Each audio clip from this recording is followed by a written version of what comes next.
মির্জা ফয়সাল আমিনকে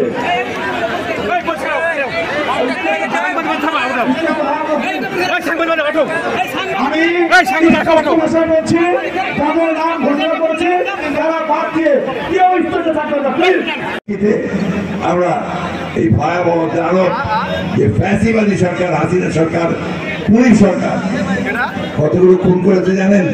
এই 4-5 ওই আন্দোলনের সময় খুন করেছে 2000 মানুষ। ছাত্র জনতাকে কারো হাত চলে গেছে, কারো পা চলে গেছে, কারো মাথার খুবই উড়ে গেছে। কলেজে পড়তো, স্কুলে পড়তো, ইউনিভার্সিটিতে পড়তো। বন্ধুগণ, এইসব মানুষকে সে খুন করেছে। আজকে এই মুক্ত বাংলাদেশে আমরা এখন বাস করছি, কিন্তু মনে রাখবেন এই মুক্ত সেই পর্যন্তই মুক্ত থাকবে, স্বাধীন থাকবে যতদিন আমরা এটাকে স্বাধীন রাখতে পারবো। আমরা যদি এখন ওই রকম শুরু করি, আওয়ামী লীগের মতো শুরু করি, তাহলে কি আমরা টিকতে পারবো? একই রকম দশা হবে আমাদেরও, তাই না? সেই জন্য আমরা যারা আজকে সংগ্রাম করেছি, লড়াই করেছি, বিশেষ করে বিএনপি নেতা কর্মী যারা আছে, তাদের কাছে আমার আকণ্ঠ অনুরোধ যে আপনারা নিজেদেরকে মানুষের কাছে প্রিয় বানান, ভালোবাসার পাত্র করে তৈরি করেন, কারো উপর অন্যায় অত্যাচার নির্যাতন করবেন না। আর একটা কথা বলি, যেটা খুব জরুরি কথা, আমাদের দেশে একটা বিরাট অংশ আছেন যারা সনাতনী ধর্মের মানুষ, তাই না? হিন্দু সম্প্রদায়ের মানুষ, তাই না? তারা তো আমাদের আমানত নাকি?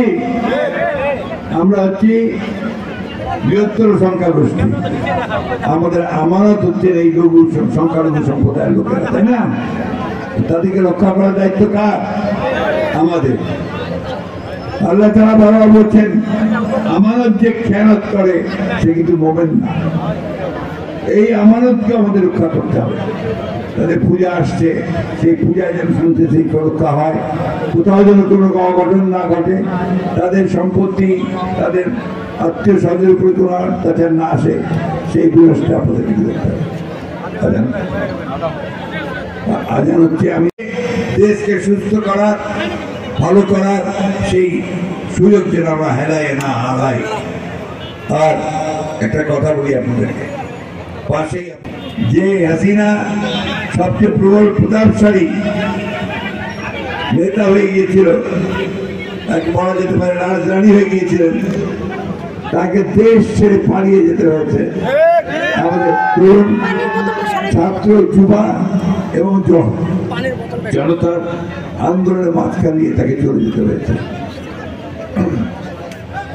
এবং যখন চলে গেছেন তখন কিন্তু চতুর্দিক থেকে লক্ষ লক্ষ মানুষ আসছিল তার গণভবনের দিকে।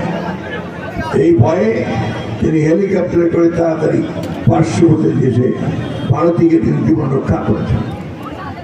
বন্ধুগণ, তারপর যদি পালাতেই হয়, দেশের বাইরে যাব না, তাই না? আর আমার নাম ধরে বলছে যে, ফখরুল, আপনি কি আপনার বাসায় আমাকে জায়গা দিবেন না? এখন আমি ওনাকে বলতে চাই, আসেন আমার বাসায়, আসেন। আপনি কোথায় চলে গেছেন দেশবাসী জানে না, পাবলিক জানে না। অনেকে বলে যে ভারতে চলে গেছে। কেন ভাই ভারতে কেন? দেশটা আপনার, আপনি এখানে নির্বাচন করেন, এখানকার নেতা, তা আপনাকে ভারতে এসে কেন? আপনি এই দেশের মানুষের বিরুদ্ধে, বাংলাদেশের বিরুদ্ধে আপনি কাজ করছেন। যখন চুরি করেন তখন মনে থাকে না, যখন অত্যাচার করেন তখন মনে থাকে না, তখন মনে করেন যে এই ক্ষমতাটা আপনার চিরস্থায়ী। কিন্তু আল্লাহ তাআলা বলেই দিয়েছেন, সীমা লঙ্ঘনকারীকে আমি কখনো পছন্দ করি না। তাকে শোষণ করবার জন্য না, তারপর নির্যাতন করবার জন্য না। এখন দেখেন কত গল্প বের হয়ে আসছে, আয়না ঘর বানিয়েছে, আয়না ঘর। ওই ক্যান্টনমেন্টের ভেতরে নির্যাতন করবার জন্য, টর্চার করার জন্য ঘর বানিয়েছে, নাম দিয়েছে আয়না ঘর। কারণ দেশের সমস্ত দামি দামি মানুষ, ছাত্র, বিএনপি, জামাত ইসলামের সব লোকজনকে ধরে ধরে নিয়ে ওখানে পড়েছে, নির্যাতন করেছে। অধ্যাপক করিমুল স্যারকে এ পর্যায়ে আপনাদের সামনে বক্তব্য রাখছেন বাংলাদেশ জাতীয়তাবাদী দল হরিপুর উপজেলার আয়োজিত আজকের এই বিশাল জনসভায় মঞ্চে উপবিষ্ট আছেন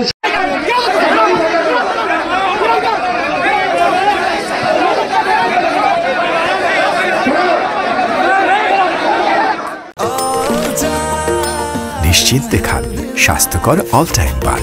অল টাইম হেলদি লাইফ।